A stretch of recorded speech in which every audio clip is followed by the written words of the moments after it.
Since 1909, with the keel of the IJN Umikaze having been laid down, Japanese destroyers were being solely designed by Japanese naval architects, and they were being constructed in Japanese yards. Even with all of the work for these destroyers having been completed in Japan alone, they still resembled Western destroyers, as Japanese architects had learned about destroyer philosophies and construction from Great Britain. The trend to rely on Western philosophy when constructing destroyers would remain solid until 1919, when the Naval Education Department published a memorandum outlining the future use of destroyers. The basic outline was the destroyers should have an increased amount of armaments to increase their potential output of damage without sacrificing the vessel's size and agility. In 1920, with the memorandum in mind, the Naval General Staff would publish new requirements for future destroyer designs. Destroyers should have increased speed, increased seaworthiness, increased habitability, a torpedo armament consisting of 61-centimeter torpedoes with 300-kilogram warheads, and they should have updated propulsion machinery, namely dropping any coal-firing boilers and replacing them with all oil-firing boilers. In 1921, Captain Hiraga, whom had been a lead naval architect since the early 1910s, started placing studies into the new requirements for destroyer designs. However, the standard Japanese destroyer that would be constructed during this time frame would retain the old Western philosophies of low torpedo count and the standard appearance. These studies produced a variety of warships with different arrangements with the increased torpedo armament.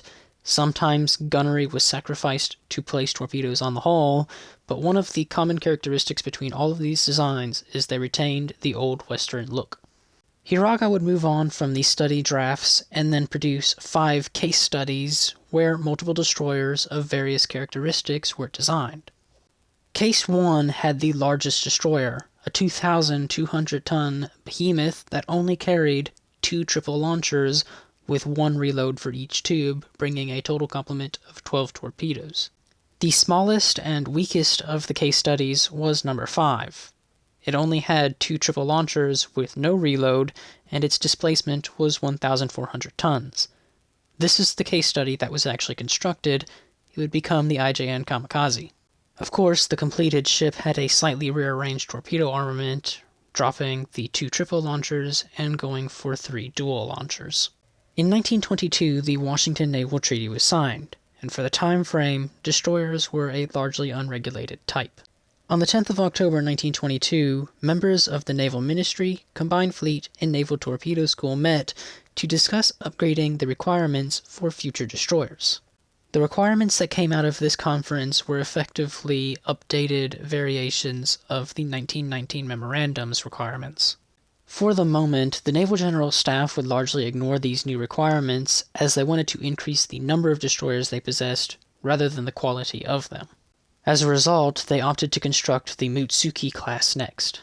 This would all change in early 1924, as on the 5th of February, the new warship replenishment program was submitted, and on the 18th of April, the Naval General Staff and the Naval Ministry would meet, where they would decide that Japan would take a qualitative route compared to a quantitative route. This conference would give way for the large type destroyer to be revived, and the Naval General Staff would set a requirement of 36 ships to be completed. These vessels would have a design concentrated on torpedo attack. They needed to be capable of launching more than 6 torpedoes at one time. They needed to mount 61-centimeter torpedo tubes at the smallest. They needed at least 2 twin 12-centimeter main battery guns, though updated variations would receive the 12.7-centimeter guns when that was introduced. And there should be increased hull strength, along with a speed of 40 knots.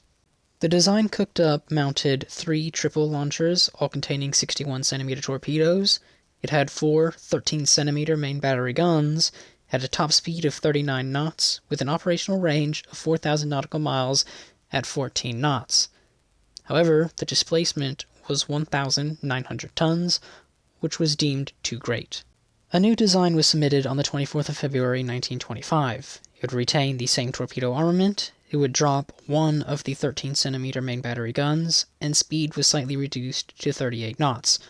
All of the other characteristics remained the same. The ship, while less in displacement, which made it more favorable to the Naval General Staff, had too much armament placed on top of a relatively light hull. The now Vice Admiral Hiraga had fallen heavily from his grace. He had repeatedly rejected demands from the Naval General Staff when designing the Myoko-class heavy cruisers, and now he was beginning to impede them on their special type destroyer, so he was relieved of his duties in designing Japanese warships and was replaced by Commander Fujimoto. Upon taking over the Naval Technical Department, Fujimoto ordered his designers to focus on a design that incorporated all of the contradictory requirements from the Naval General Staff, namely a heavy armament, a small hull, and a light hull. This would create a destroyer that was very unique and never seen before in the world. The internal and external arrangements were completely reworked to maximize the efficiency of the ship's setup, and new techniques for construction were derived in order to keep the displacement of the hull down. Some of these methods would be the utilization of electric welding on the hull, decreasing the thickness of hull plates on the bow and stern, decreasing the thickness and amount of frames in certain locations of the ship, and also increasing the space between frames amidships, along with using new materials to construct the superstructure. On the topic of the superstructure, this is a part of the new arrangements to increase habitability for the warship. These destroyers ended up becoming very popular vessels in the Japanese Navy, as they had larger, more sanitary crew spaces, and the general arrangement of their placement was closer to their positions of activity. So, for example, the officers in old Japanese destroyers were at the stern of the ship. They would now be placed in the vicinity of the bridge, with the captain being located directly below the bridge.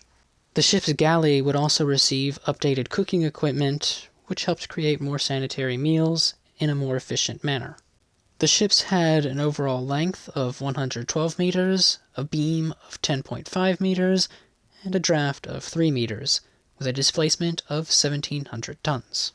The designs overall were excellent. They met all of the requirements from the Naval General Staff. They were heavily updated and purely Japanese designs. However, they had a key issue.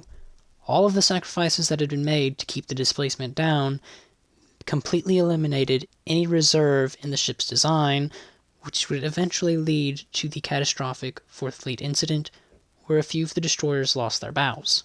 However, at the time, something like the Fourth Fleet incident was inconceivable, and the Naval General Staff accepted the ships for construction, with the first one being laid down on the 19th of June, 1926, and it would become the IJN Fubuki, which would pass its name down to 24 ships, of which 10 were to the exact same design, and the last 14 were divided into two subclasses of slightly improved variations, namely in their main armament, as the introduction of the Type 3 12.7 centimeter gun meant the armament could be increased on the ships even further than it already had been.